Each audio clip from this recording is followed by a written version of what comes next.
Okay, here we come to Demosthenes. This is from a a speech that's known today as De Corona or On the Crown. Okay, kind of funny how um, we tend to give Greek literature Latin names, but anyway, that's just a convention. Um, and this is basically Demosthenes became very famous for his speeches. He did private speeches. He did private legal court speeches. But a lot of what he was most well known for were his speeches against Philip of Macedon. Now, why would this be important? Well, um, according to Demosthenes, anyway, Philip of Macedon was dangerous to the Athenians and wanted to conquer them. And Demosthenes was very vehemently opposed to that happening and very much opposed primarily to the Athenians allowing that to happen. There were various factions in Athens. Some were friends of Philip, and they probably thought they would be better off if Philip took over because they'd be in his favor. But then there were other people who were vehemently opposed to it and saw it as being very dangerous. And Demosthenes was one of those. And the issue of the crown is basically there were people who were in favor of Demosthenes and thought he had done a lot to protect Athens, and they wanted to bestow an honorary crown upon him. And in this speech was opposed. There was an orator named Aeschines gave a speech basically arguing that he shouldn't be given the crown. And then this is Demosthenes defending the fact that he should. And of course, as we know, eventually Philip of Macedon did, or the Macedonians anyway, did finally ended up subduing the entire Greek mainland.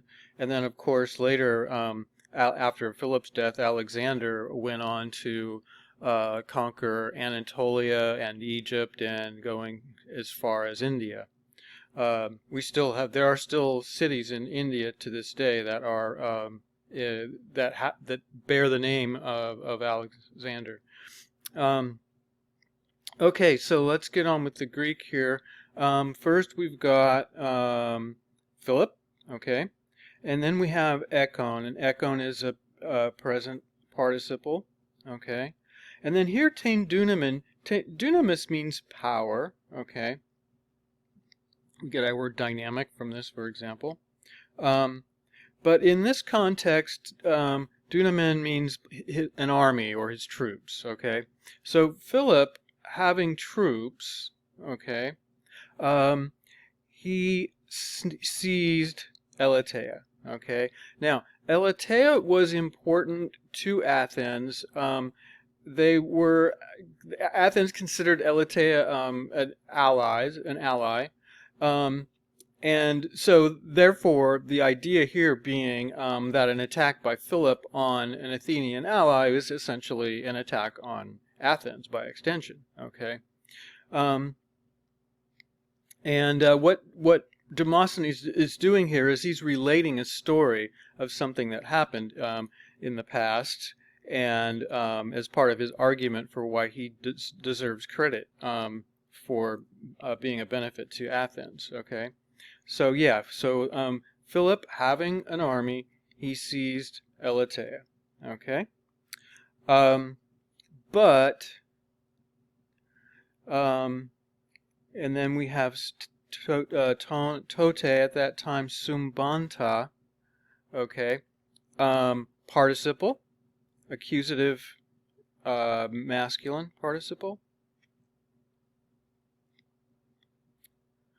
And then in the city, inte tole, thorubon, confusion or uproar, and then you all know, and then here we have the emphatic pontes here, so indeed, you all know the uproar, and then sumbanta is modifying Thoruban. Okay, so the uproar that happened at that time in the city. Okay, now the thing is that this is a good example of this is indirect statement in Greek. In Greek, there are 3 different ways of doing indirect statement, and one of them is by using a participle, and this is an example of that. So you all know the uproar that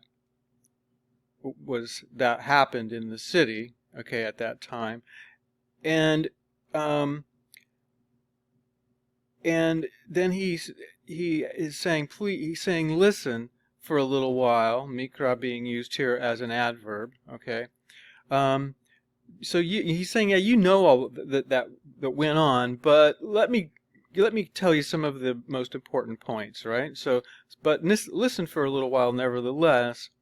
The most important things, the most necessary things, and this, what we have here, is a superlative form. Okay. If you go to chapter 32, you will see there the comparative and superlative forms and how they're formed. It's explained there in chapter 32. Okay, so let me tell you the most important bits. Okay, for indeed it was evening, and some guy. Okay, here's the use of tis, indefinite pronoun. It's an enclitic. Okay, and it doesn't.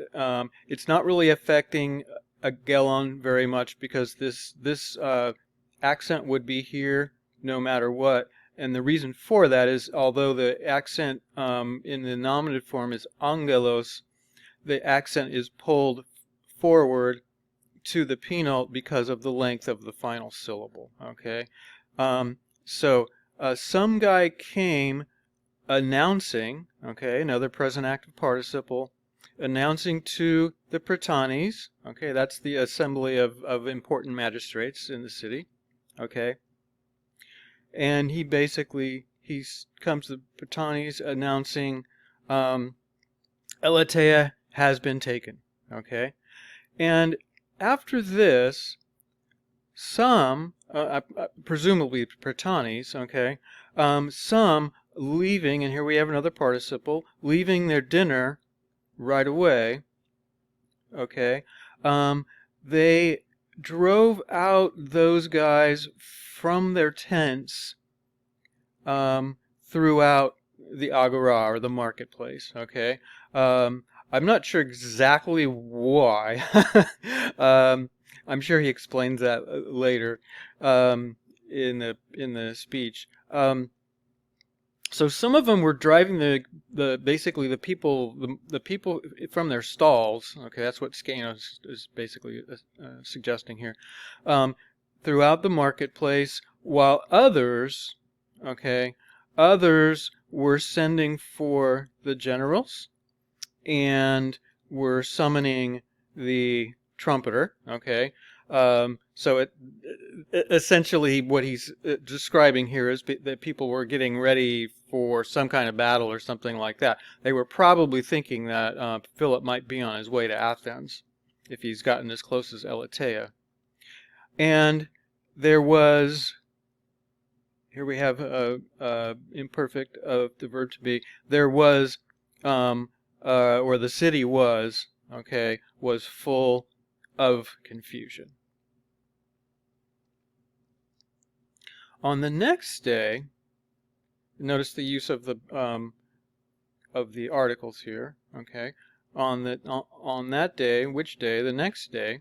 Okay, the Prytanes were calling the council to the council chamber, while you all were were moving to the assembly. Okay, that's installment 1 of On the Crown by Demosthenes. Thank you.